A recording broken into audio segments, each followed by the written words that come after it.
Parents, is your teen college ready? This is Shellee Howard, the founder and CEO of College Ready, and today I have a wonderful guest I cannot wait to share with you. Mr. Raphael McMaster, welcome to the show. Hi, Shelly. How are you doing today? Outstanding. Well, can you tell our listeners a little bit about your background and, what are we going to talk about today? I think it'd be helpful for them. Sure, absolutely. Creativity has given me this amazing career where I've traveled the world shooting photography. I've designed snowboards. I've launched clothing brands with talent and superstars that you might know.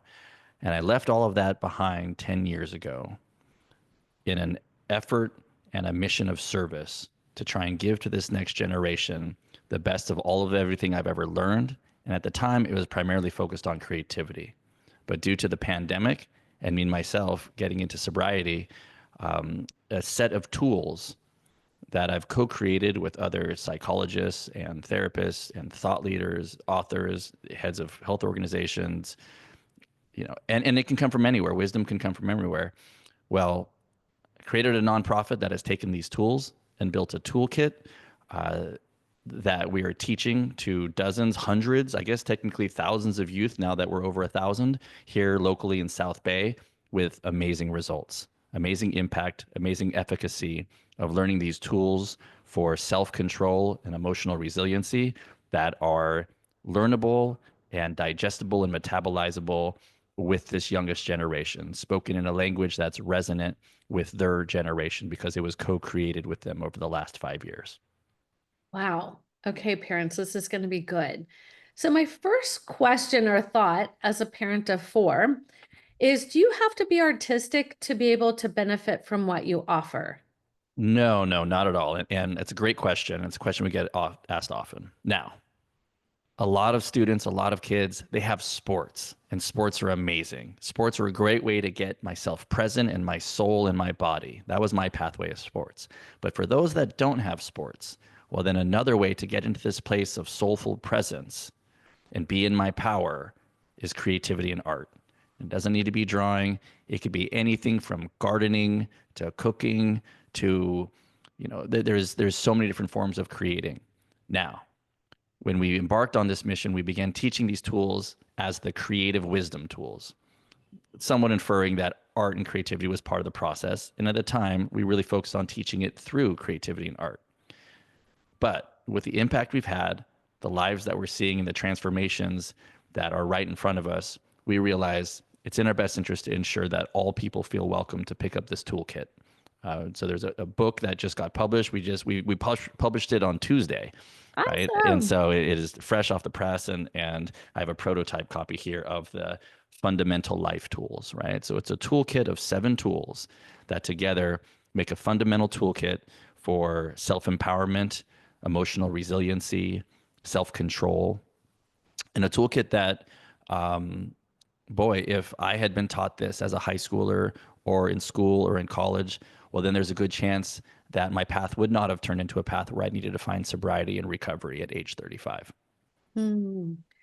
Wow, a toolbox. Wouldn't that be great? It's kind of like the instruction book on how to deal with these certain That's challenges. right. Being a teenager, I don't know, parents, if you can remember back, I don't remember it being all easy. I remember there was some challenges, there was a lot of emotional stuff going on, and I think that any toolkit could be helpful, but why this toolkit? What is it about this toolkit that you're offering will help a student to be better than if they had never seen it? Sure, sure. Well, any toolkit that gives me the capacity to functionally overcome whatever it is that's being, the entire maelstrom of maladies that are coming at these teenagers. You said something about, boy, I remember being a teenager and it was hard. I think being a teenager has been hard for every teenager ever, in part because of their hormones and perception and all these things. And I do not envy someone growing up as a teen right now.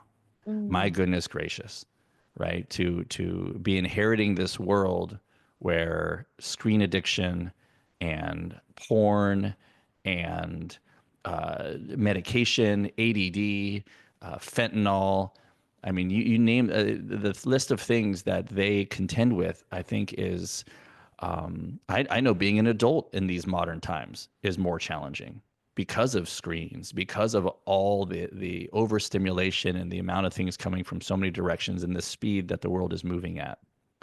So I think these tools are great for anyone. And the way I know that they're great for anyone is, well, it started with teaching these to adults.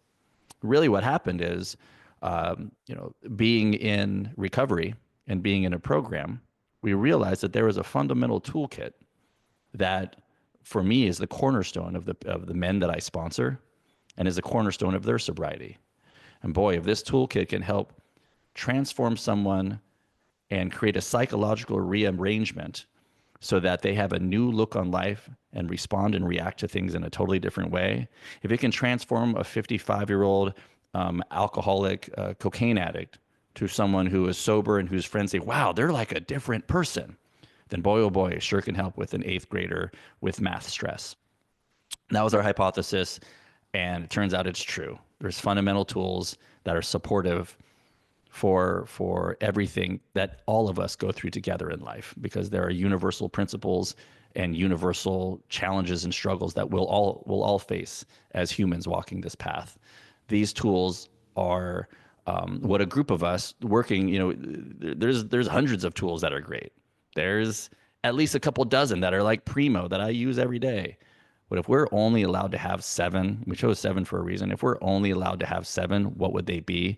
And it really forces us to edit it down and make the seven most potent and impactful that we could put together as a toolkit to serve this next generation and to serve everyone.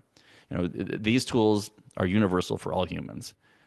And my heart really goes out to, a kid growing up and having pandemic and a screen right in the middle of their adolescence. They're going to need all the help they can get, and I think it's an all hands on deck approach. And everyone in the community plays a different role. I know that these tools can play their role in support. So I'm thinking, what age group or type of student would these be best? I know they can work with everyone. That's Mhm. what I'm trying to find out here. But if say I'm working with one of my students and I just know that maybe they're struggling a little bit or that they have shared some stuff that, you know, no teenager should have to go through, but they have. No. How would I know that this would be something beneficial for that type of person? Well, are they suffering? It sounds like they are. Then it'd be beneficial. Okay, so anybody who's suffering Oh, would be yeah. beneficial. So Yep. maybe you can give myself and the listeners an example of a teenager who you personally had an opportunity to watch go through this. And, going into it, they were this, coming out of it, they were this, I think would be helpful. Sure. And maybe if I could take a step back and maybe to Sure. illuminate some of the tools themselves Yeah, so we that'd be can create some wonderful. clarity about what we're speaking about, right? So the seven tools are this. The first tool we call the tool of awareness. And this is to be aware that I've got voices and thoughts in my head and aware that I am not those voices and thoughts. I'm the one having those thoughts. I'm the one observing my thoughts, and thus I have the ability to change my thoughts. And teaching students, teaching anyone to be able to be the aware observer of their thoughts. That is the practice that's at the core of, of mindfulness, and it's the core of Eckhart Tolle. So really what we're doing is say, let's take Eckhart Tolle and make it really relatable and telegraphic to a 12-year-old. That's what we're doing here. We're taking Joe Dispenza, Eckhart Tolle, uh, you know, uh, great thinkers and leaders in the space of consciousness, and Brene Brown, and taking their message and making it easy for a 12-year-old to relate to it, right? So awareness is the core number one tool to be the conscious, aware observer of my thoughts, and understanding that thoughts are programs. If I just say to myself, "Oh man, I hate math homework," all right, I am now running a program. The I hate math homework program, by which everything I see and perceive is going to be experienced through that lens. It's not just a thought, it's a program, it's coding. And so, next time one of our students hears in their head, oh, because we talk about this every day in our program. Oh, I hate math homework. Okay. Are you that thought? No. Who are you? The one watching it. You know, a whole class, 20, 30 Gen Z youth in our creative laboratory every day after school. Um, and if you're the one watching it, well, then you can change it. So, to the students, what would you say instead of once your brain says, I hate math, what would you say back? I would say, I'm grateful I have a free education. I'm grateful I have a math teacher who cares about me.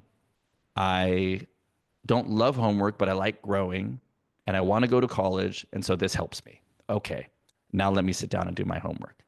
And when they do that, then it won't make the math homework go away. But if it can, quote unquote, make the math homework suck 20% less that night, is it worth it? Absolutely. So that relieves a lot of the inner tension, teaching youth to be able to observe and then change their thought forms.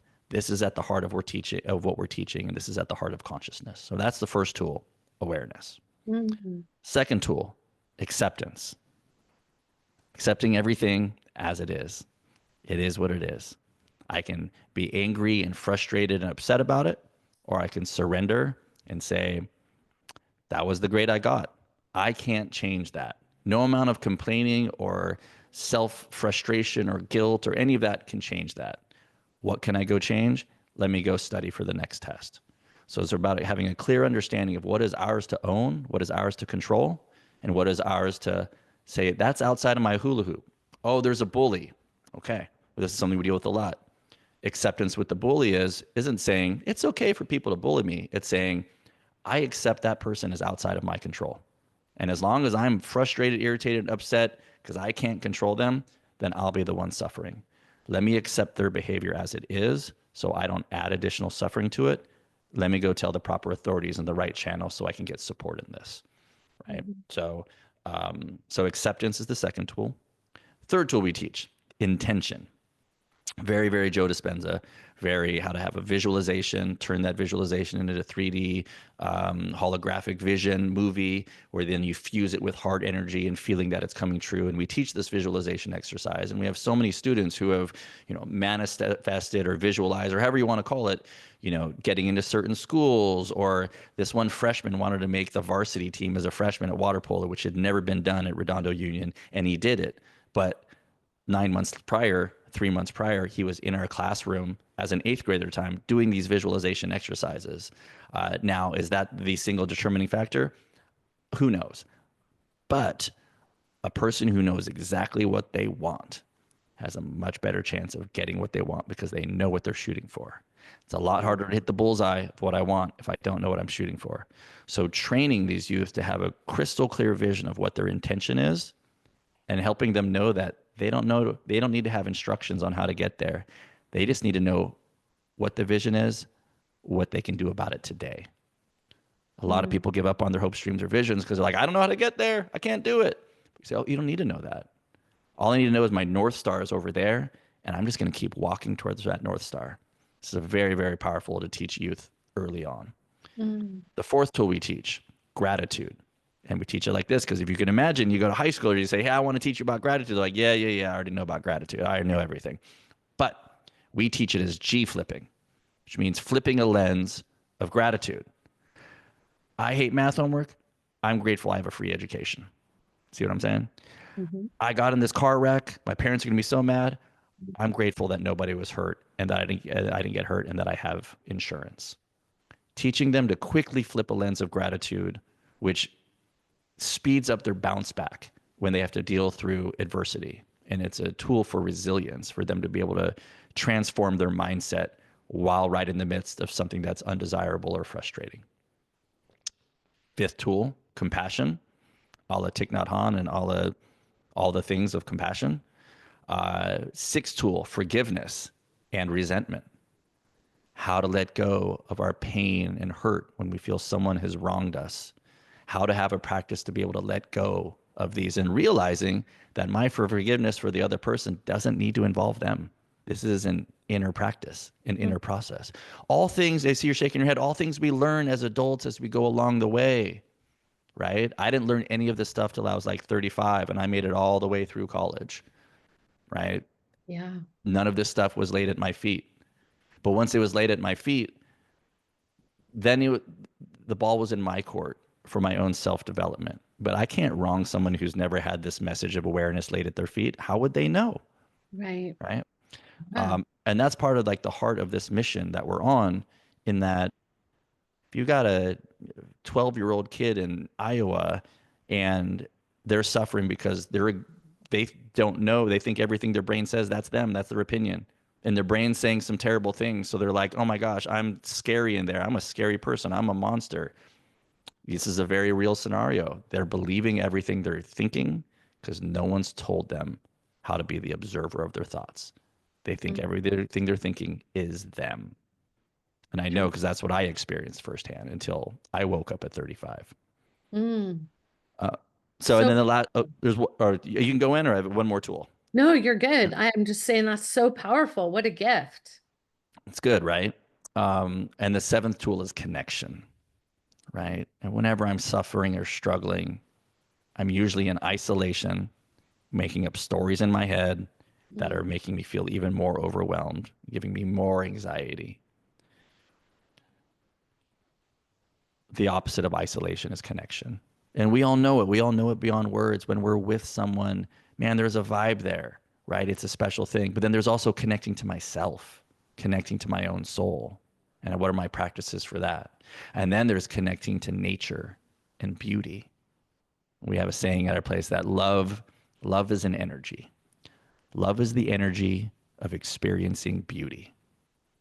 That's why I can feel love for a sunset, a person, a dog, and an art piece, and it's all still love. Mm. And then the last part of that is connection to a higher power of your own understanding. Sure. This is about as powerful as it gets. And we're the ones who get to see this really, really cool ages 8 to 23, having this conversation about what is it that you feel controls or governs the universe. What an Mm. amazing conversation. And they don't know my opinion on it, which is key. This isn't about believing what I believe. It's about reflecting about what all of they believe so they can begin to have the sovereign opportunity to develop for themselves their belief system and intrinsically how to connect to that power.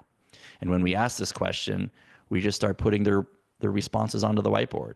God, higher power, Mother Earth, Father Sky, divine consciousness, source, karma, cause and effect, love, the laws of science. So then you Mm. have the logical, rational youth. Say, I don't know if I believe in God, but I believe in science. Mm. Okay, well then what made science? What's science made of? Mhm. And ultimately there's this, well, there's a fabric of the universe, there's a pattern that belies it, that there is some sort of intelligence in, is where the conversation goes to. And then I say, cool, you're invited to have that be your higher power of your understanding for now. And even in that scientific understanding of the concept, they're able to begin drawing strength and power by connecting to it. But it's Mm. being invited to connect to that, even if it's not a traditional God or something else.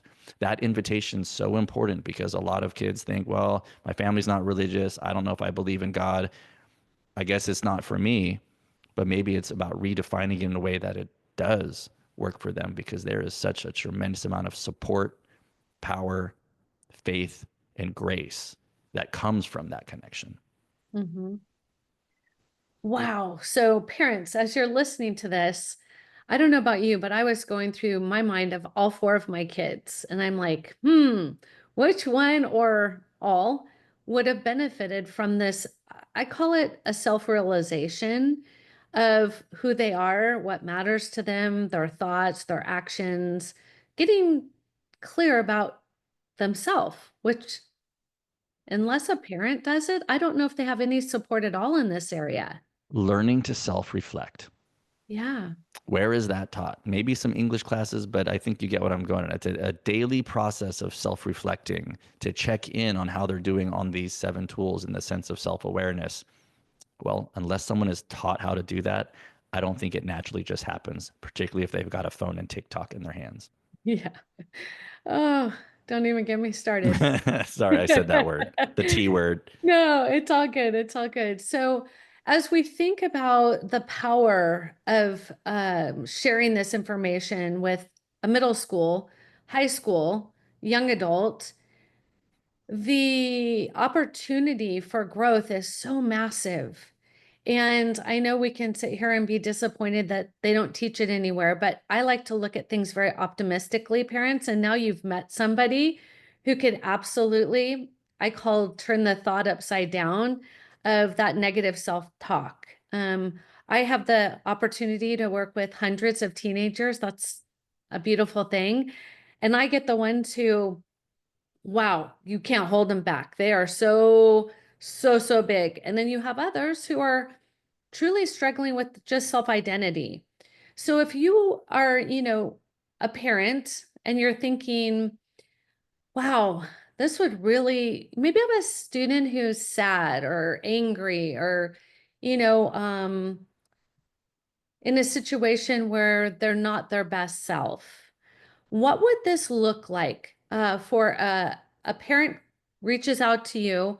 What might they encounter? Sure. Great question. So you can take a step back and give the context, the arc of where our nonprofit is in our development. We've been around for 9 years now. Indivisible Arts. So if you're more interested in that, it's indivisiblearts.org. And the book itself, like we said, just got published. So you can look it up through Amazon, The Fundamental Life Tools. And so those elements are now firm and in place, as well as we're finishing up a school year of teaching this as California state accepted high school curriculum. So we took a group of high schoolers through the school year, and the year prior, in years this year as well, we've taught it as California state accepted art credits, learning these tools through English, through the arts. But English is terrific. So I'm in there every Monday morning teaching it as their English teacher. Then they have another English teacher I pair with that then grades it and all the things. So then they leave the year knowing these tools. This summer, we are transforming our creative laboratory, which is called Resin, into the Emerging Consciousness Broadcast Center, the ECBC. Think the Khan Academy, but instead of teaching math, it's teaching mental and emotional health tools. And instead of me teaching it, it's other teens teaching it to other teens. And so we've amassed dozens of teens that know these tools so well that they could do their own master classes on them, right? And so now they're going through and explaining, here's how I overcame, college admissions fatigue and stress through using awareness, acceptance, and gratitude. Here's how it goes. Teaching the life hacks of how they overcame all the different things that teens have their experience of suffering with, or even middle schoolers, Mhm. taught by other kids that look like them. And Mhm. so that's launching this summer. And so, as well, in the summer, we are beginning our march towards our goal of 1 million conscious youth. And what we mean by a conscious is someone who understands this tool of awareness, that they are the aware observer of their thoughts. They're not their thoughts. And someone who practices that to any level. None of us are conscious all the time. I know I teach this stuff. I wrote a book on it, and yet I backslide daily into being overwhelmed and immersed with my thoughts and forgetting that that's not me. So I'm agreeing with whatever my brain's saying at me. Mhm. And so that's our definition of conscious. So we're shooting for 1 million. We will get to 1 million conscious youth over the next 5 years.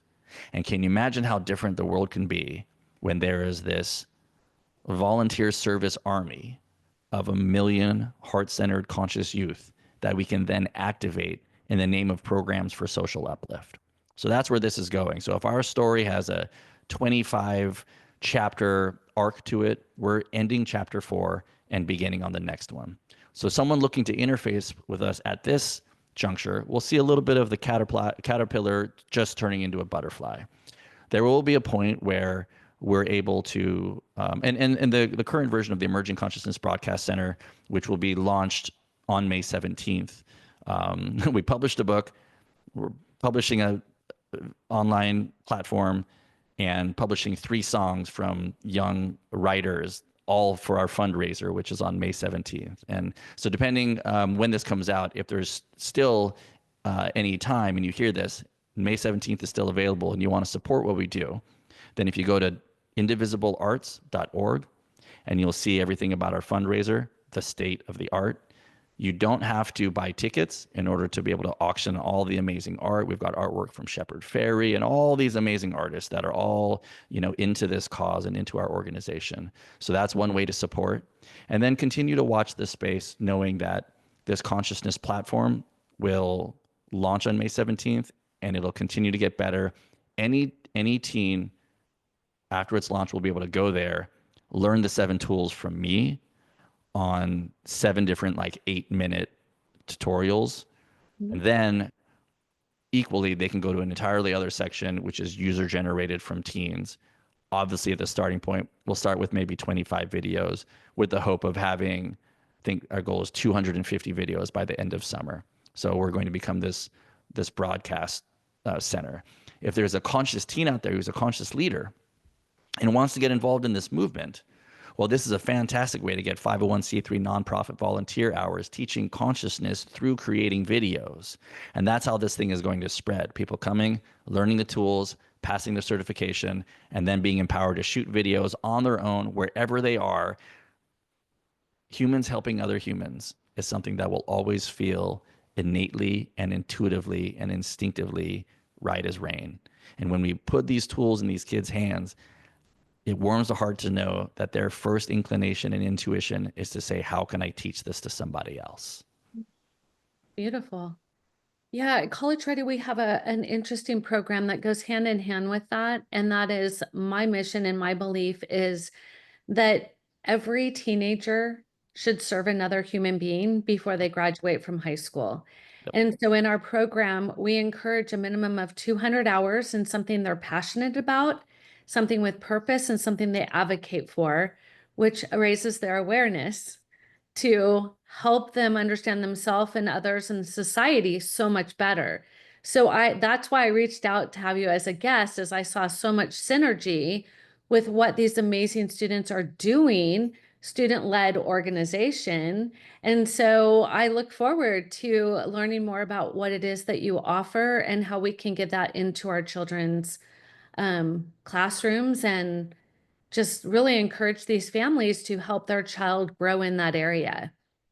That's right. I love that. Yes, let's get involved together. We have amazing opportunities.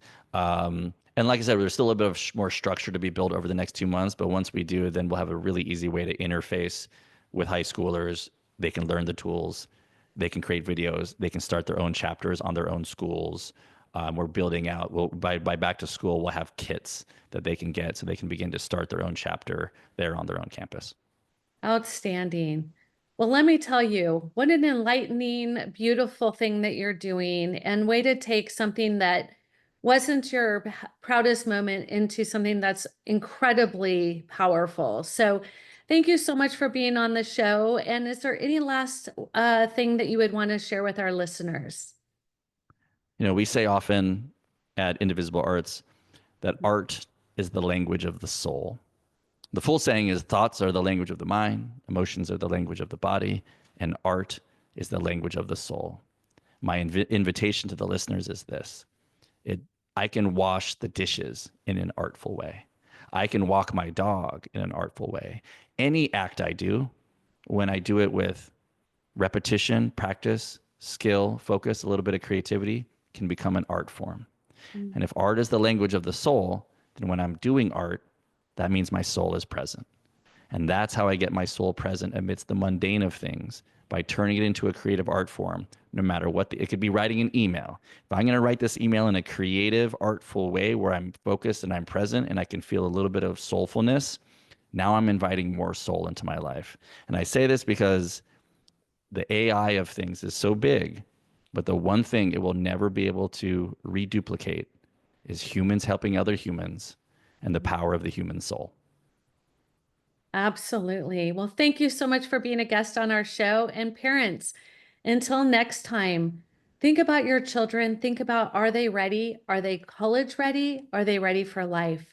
Thank you so much and have a wonderful afternoon.